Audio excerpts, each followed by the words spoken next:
Dear student, आज हम लोग 11th में रोटेशनल डायनामिक्स स्टार्ट कर रहे हैं। इसका first topic centre of mass है।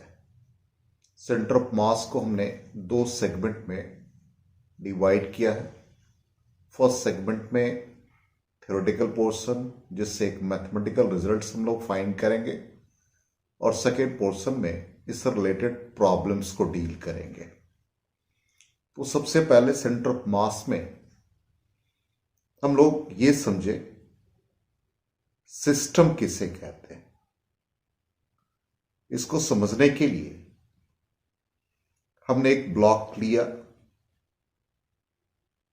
इस ब्लॉक को दूसरे ब्लॉक के साथ with the help of string connect कर दिया। जब इन दोनों ब्लॉक को स्ट्रिंग से कनेक्ट करेंगे तो इनके बीच टेंशन क्रिएट होगा, और टेंशन हम लोगों ने लॉज ऑफ मोशन में पढ़ रखा है, ये इंटरनल फोर्स की तरह एक्ट करता है। सपोज इस ब्लॉक का मास m1, इस ब्लॉक का मास m2। इस ब्लॉक के ऊपर m2 के ऊपर एक फोर्स हमने अप्लाई किया और इसको एक्सटर्नल फोर्स F से रिप्रेजेंट किया। इस ब्लॉक पे किसी तरह का भी मोशन होगा तो उसके लिए फोर्स रिस्पॉन्सिबल होगा, इसलिए इस फोर्स को हम लोग एक्सटर्नल फोर्स कहेंगे। और टेंशन जो क्रिएट हो रहा है वो इंटरनल फोर्स की तरह एक्ट करेगा। तो obviously according to free body diagram, sum of the internal forces always zero, और यहां पर एक्सटर्नल फोर्स ही मोशन के लिए रिस्पॉन्सिबल है। तो ये पूरा जो ब्लॉक स्ट्रिंग सिस्टम है, इसको कलेक्शन ऑफ पार्टिकल्स हम लोग रिप्रेजेंट करेंगे। इसका मतलब सिस्टम को हम लोग डिफाइन कर सकते हैं, it is a collection of large number of particles which mutually interact with each other. इसका मतलब m1 m2 कनेक्टेड स्ट्रिंग, इन सब का कलेक्शन सिस्टम कहलाएगा। Next term internal forces. अभी जस्ट हमने कहा the mutual forces exerted by the particles of a system on each other are called internal forces, जो हमने यहां पर tension of the string represent किया है। Next term external forces, the outside force, जो यहां पर फोर्स F लिखा है, exerted on any object by an external agency is called external force. Such force changes the velocity of an object. यही force velocity को change करेगा। तो यहां पर सेंटर ऑफ मास का मीनिंग क्या हुआ? सेंटर ऑफ मास को समझने के लिए एक सिंपल एग्जांपल लेते हैं। जैसे हम लोग साइकिलिंग करते हैं, तो ये साइकिल का व्हील है। ये व्हील के अराउंड स्पोक्स होते और सेंटर पे एक्सल होता। अब ये एक्सल स्पोक से कनेक्टेड है। जब इस व्हील का मोशन होता तो जो भी स्पोक्स पर पार्टिकल्स हैं उनका भी मोशन होता है। इसका मतलब कोई भी सिस्टम मोशन में होगा तो एक ऐसा पॉइंट एग्जिस्ट करेगा जहां पे होल मास कंसंट्रेट करता है। तो ये यहां पर एक्सल पर टोटल मास कंसंट्रेट कर रहा है, और यही पॉइंट उस सिस्टम का, उस ऑब्जेक्ट का सेंटर ऑफ मास होता है। इसका मतलब हम लोग कह सकते हैं whenever a system is in motion, there exists a point where whole mass of the system is concentrated. The motion of this point is just like the motion of the entire system. इस point का जहां पर हमने axle represent किया है, ये जब motion में रहेगा तो ये हम लोग समझेंगे कि सिस्टम का मोशन भी इसी पॉइंट के अराउंड है, और इसको हम किसी भी फिक्स्ड ओरिजिन से ज्वाइन कर दे तो वो पोजीशन हमें देगा सेंटर ऑफ मास का। इसी तरह से हम नेक्स्ट एग्जांपल भी देखें। जैसे एक रॉड को हम कनेक्ट कर दें, या सिंपली एक रॉड को ले लेते हैं जिसमें यूनिफॉर्म डिस्ट्रीब्यूशन ऑफ मासेस है। अब जब रॉड को हम किसी एक्सिस के अबाउट रोटेट कर रहे हैं तो ये पॉइंट जहां पे होल मास इसका कंसंट्रेट कर रहा है, जिसको समेशन m से रिप्रेजेंट करेंगे, ये पोजीशन हमारा सेंटर ऑफ मास कहलाएगा।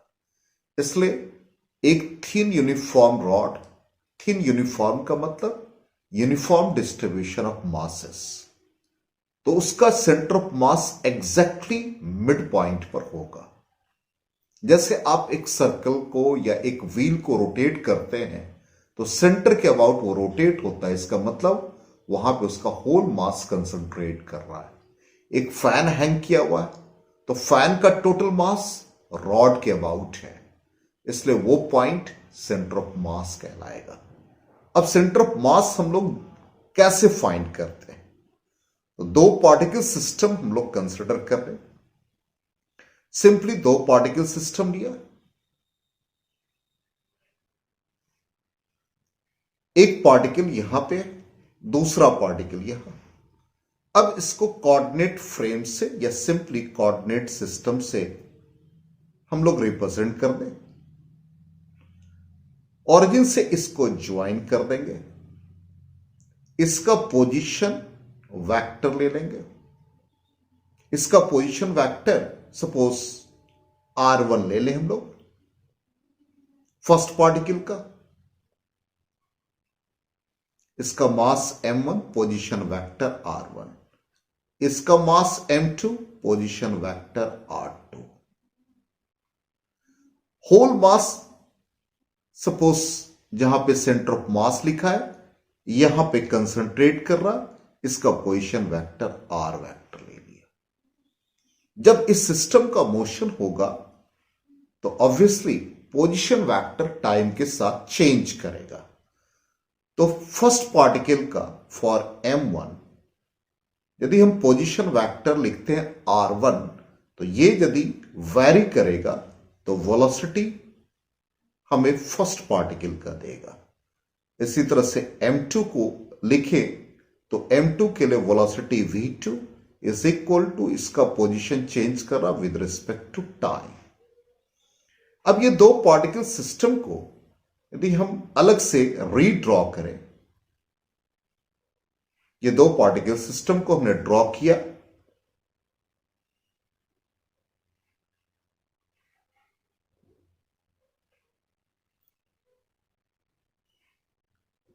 दो पार्टिकल सिस्टम, इसका मास m1, मास m2। इस पार्टिकल का यदि मोशन होगा तो एक्सटर्नल फोर्स F1 एक्ट करेगा। सेकेंड पार्टिकल m2 का मोशन होगा तो एक्सटर्नल फोर्स F2 एक्ट करेगा। अब इन दोनों के बीच में एक इंटरनल फोर्स एक्ट करेगा। तो ये जो एरो हमने रिप्रेजेंट किया, फोर्स जो m2 पर एक्ट हो रहा है by the first particle F21 और 1 पे जो एक्ट कर रहा है F12। अब जब इसका मोशन होगा तो ऑब्वियसली मोमेंटम, तो rate of change of momentum is equal to force. तो फर्स्ट पार्टिकल के लिए टोटल फोर्स हम लोग लिखें तो F1 और फर्स्ट पार्टिकल पर F12 is equal to rate of change of momentum of first particle, जिसको हम लोग m1 v1 से रिप्रेजेंट करेंगे। For m2 F2 external force और इस पर इंटरनल फोर्स F21, तो rate of change of momentum m2 v2। अब सारे फोर्स का हम सम कर दें तो लेफ्ट हैंड साइड में F1 F2 is the external forces, तो ऑब्वियसली F1 प्लस F2 और F12 F21 equal and opposite है।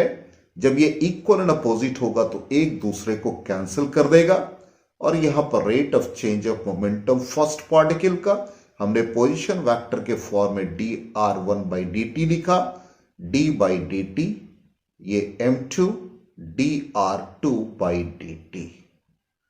तो लेफ्ट हैंड साइड में जो टोटल फोर्स है इसको सम ऑफ द एक्सटर्नल फोर्स से रिप्रेजेंट किया, d/dt m1 dr1/dt है। तो आप इसको इजिली लिख सकते हैं इस फॉर्म में d²/dt² और ये m1 r1 हो जाएगा। दूसरे वाले के लिए इसी तरह से d²/dt² m2 r2 हो जाएगा। तो एक्सटर्नल फोर्स इस फॉर्म में आए। यदि हम इसको कंपेयर करें फोर्स से तो force is equal to mass into acceleration of the system.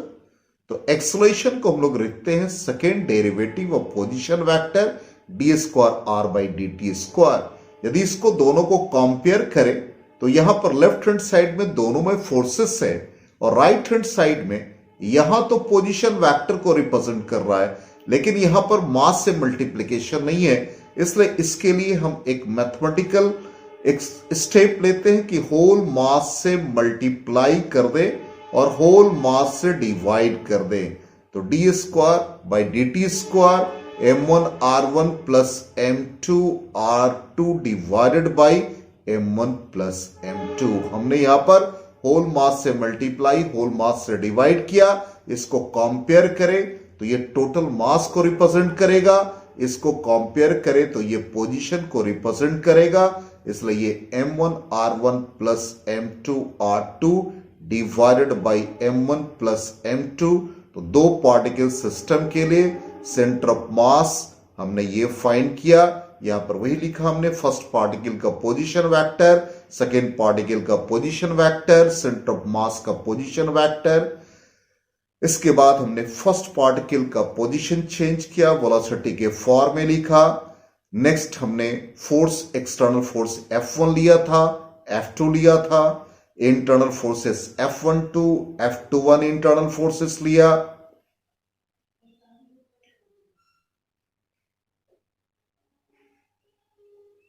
उसके बाद rate of change of momentum, दूसरे के लिए भी rate of change of momentum, इन सब का सम किया। इन सब के सम करने के बाद हमें जो रिजल्ट मिला, ये रिजल्ट मिला टोटल फोर्स एक्सटर्नल फोर्स को लिखा राइट हैंड साइड में,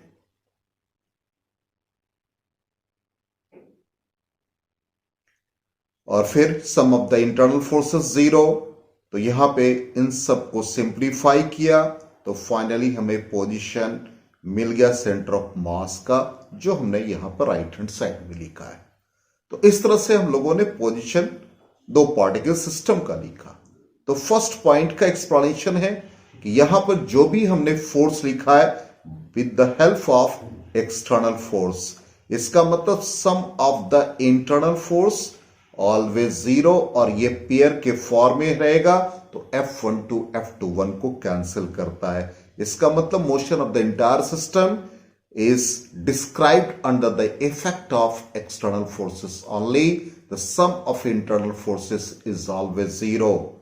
अब जैसे दो पार्टिकल सिस्टम है, इसका सेंटर ऑफ मास कैसे फाइंड करते हैं? सेकेंड पॉइंट बहुत इजी है। दो पार्टिकल सिस्टम ले लिया, सपोज मास m1 है, मास m2, और इस पॉइंट को मान लिया जो यहां पर एक तरह से आप कह सकते हैं कि ओरिजिन पे लाई कर रहा है। तो ये जो हम लोगों ने पोजीशन वेक्टर लिखा r vector is equal to, इसको हम लोग r1 मान लें और इसको r2 मान लें। इन दोनों के बीच का डिस्टेंस d है। ये फिगर में हमने यहां पर मेंशन किया हुआ है। तो हमें r1 का वैल्यू निकालना है। तो हम लोगों ने जस्ट ये पढ़ा m1 r1 plus m2 r2 divided by m1 plus m2। अब यहां पर ये ओरिजिन पे सपोज लाइक कर, या सिंपली हम कह सकते हैं इसका कोऑर्डिनेट 0 है, तो हम इसको लिख सकते हैं m1 r1 is equal to m2 r2। अब यहां पर m1 r1 और m2 का मतलब हो गया, ये r2 का वैल्यू हो जाएगा d माइनस r1। तो ये d माइनस R1, तो M1 R1 is equal to M2d minus M2 R1। अब यहां पर इसको लेफ्ट हैंड साइड में ले आए तो M1 plus M2 R1 is equal to M2d, then R1 becomes M2d divided by M1 plus M2। इसी तरह से आप R2 भी फाइंड कर सकते हैं। तो R2 फाइंड करने के लिए बेस्ट मेथड है याद करने का, R1 निकालेंगे तो यहां पर M2 हो जाएगा न्यूमरेटर में, R2 निकालेंगे तो M1 हो जाएगा न्यूमरेटर में। तो M1d plus divided by M1 plus M2, वही हमने यहां पर सेकेंड के लिए क्वेश्चन लिखा। अब आ जाए थर्ड के लिए। थर्ड पॉइंट क्या रिप्रेजेंट कर रहा है देखते हैं। थर्ड पॉइंट कहता है कि यहां पे M1 R1 is equal to M2 R2, तो R2 आप इजिली फाइंड कर सकते हैं। अब दो पार्टिकल सिस्टम है तो ऑब्वियसली M1 M2 जस्ट हमने दिखा है, इसका कोऑर्डिनेट यदि यहां पर या इसे हम लोग इस फॉर्म में लिख दे, ये M1 का पोजीशन R1, इसी तरह से M2 का पोजीशन ले लेंगे तो M2 का पोजीशन आएगा, इसको हम लोग x2 से रिप्रेजेंट कर दें और सेंटर ऑफ मास या जहां पर टोटल मास कंसंट्रेट कर रहा है उसको x सेंटर ऑफ मास लिख दें, तो इसका वैल्यू आप इजीली लिख सकते हैं M1 x1 plus M2 x2 divided by M1 plus M2।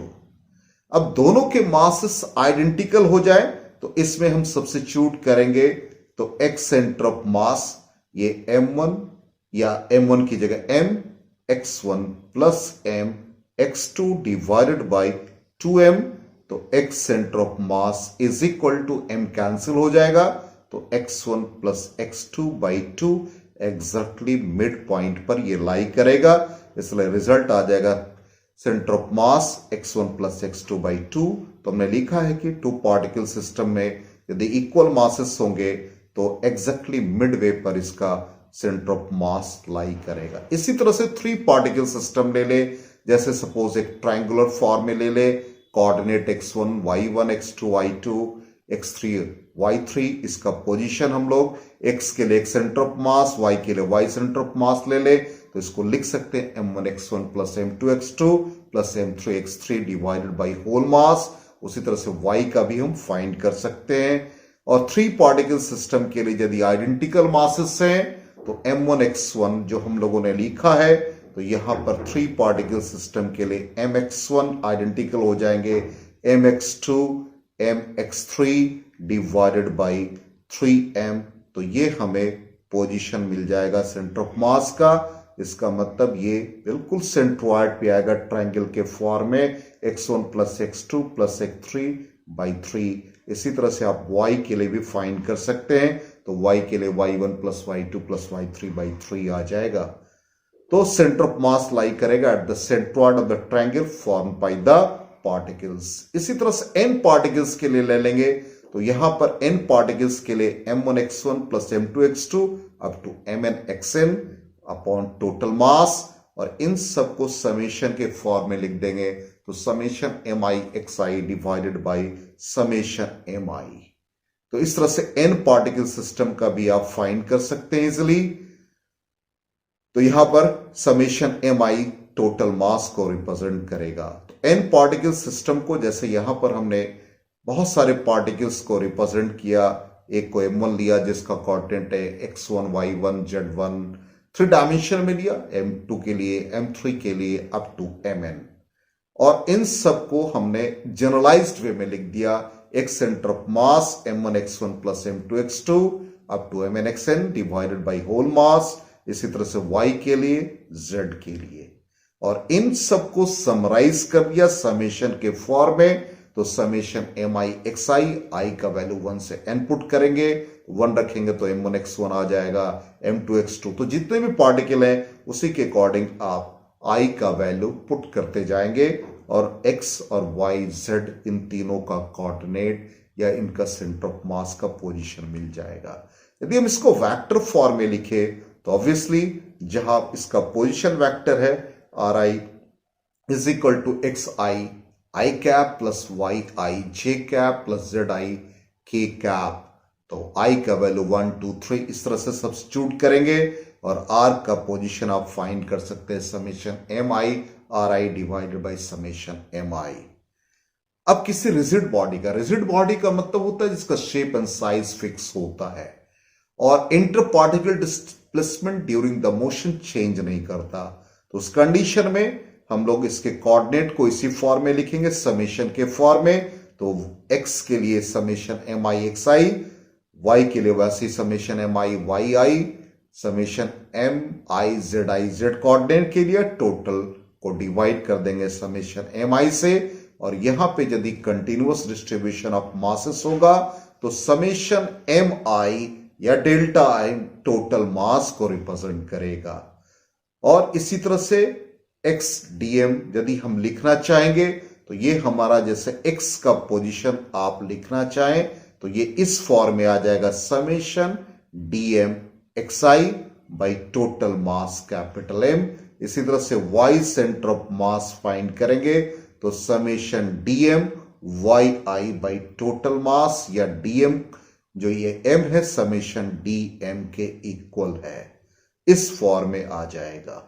तो यही हमने लिखा है x centre of mass 1/m, इसको टोटल आपने ऐसे लिखा एक्स डीएम और ये टोटल मास, तो ये x के लिए लिखेंगे। इसी तरह से y के लिए लिखेंगे तो ये आ जाएगा y DM divided by whole mass. z के लिए लिखेंगे तो ये आ जाएगा z DM divided by total mass. और इससे हम लोग डीएम का वैल्यू निकाल सकते, एलिमेंट्री मास निकाल सकते हैं। इसी तरह से पोजीशन वेक्टर के फॉर्म में भी इसे लिख सकते हैं। तो इस तरह से हम लोगों ने थियोरेटिकल एक्सप्लेनेशन पढ़ा, इसके इंपॉर्टेंट रिजल्ट्स को हम लोगों ने फाइंड किया। अब इसका एप्लीकेशन हम लोग नेक्स्ट क्लास में पढ़ेंगे जिसमें इससे रिलेटेड प्रॉब्लम्स को डील करेंगे। Thanks and good bye.